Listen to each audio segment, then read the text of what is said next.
Hello सबैजनालाई नमस्ते।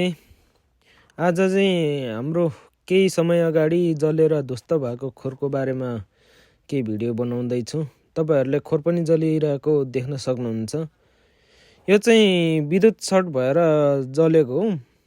एकदम छिटो थाहा पाएर पनि लगभग 20-30 वटा सुँगुर चाहिँ भित्रै मर्यो।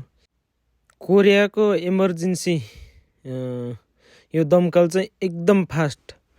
दमकल लगभग 5 मिनट लाग्यो दमकल आइपुग्न। कल गरेको सिन्को गरेको 5 मिनटमा दमकल आएर लगभग 10देखि 15 मिनटमा सबै आगो निभाउन सफल भयो। यतिखेर चाहिँ आगो ठुलै लागेको हो कि भनेर दमकल 17 वटा दमकल, एउटा पुलिसको गाडी र 2टा चाहिँ एम्बुलेन्स आएको थियो।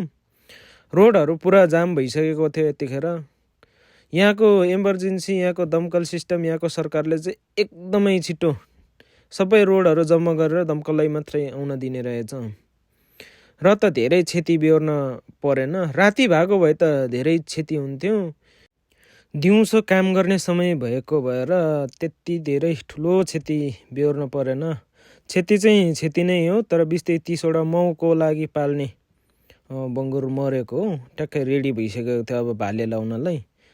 त्यतिखेर हामी लगभग 5-6 जना साथीहरूले यो अघि जुन यो आगो निभाउने यो उसले चाहिँ लगभग 10-12 वटा युज गर्यो। ठुलो 5 वटा 40 केजीको, यो 4 केजीवालाको चाहिँ 8-9 वटा युज गरेको थियो।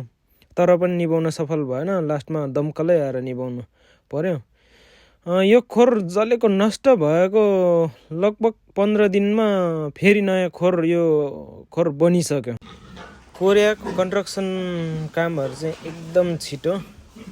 यो त्यतिखेर एकदम चिसोको बावजुद पनि 2 हप्तामा यो सबै बनाएर 2 हप्तामा सुँगुर पनि हालिसक्यो। त्यो सुँगुरहरू अहिले यत्रो ठुल्ठुलो पनि भइसक्यो। दाना चाहिँ पहिलाको जस्तै यसरी बोरादेखि नै हाल्ने खालको बनाएको छ र अहिले चाहिँ अलिक ठुलो खुल्ला अग्लो खालको बनाएको छ। पहिला चाहिँ फर्महरूले बनाएको थियो भने यसपालि चाहिँ बत्तीहरू सर्ट भए पनि त्यति धेरै नोक्सान नहुने गरी बनाएको छ। यदि तपाईँहरू नेपालमै हुनुहुन्छ, नेपालदेखि हेर्दै हुनुहुन्छ, नेपालमै केही बङ्गुर व्यवसाय गर्दै हुनुहुन्छ, गर्ने सोचमा हुनुहुन्छ भने मेरो भिडियो मैले युट्युबमा धेरैवटा भिडियो राखिसकेको छु।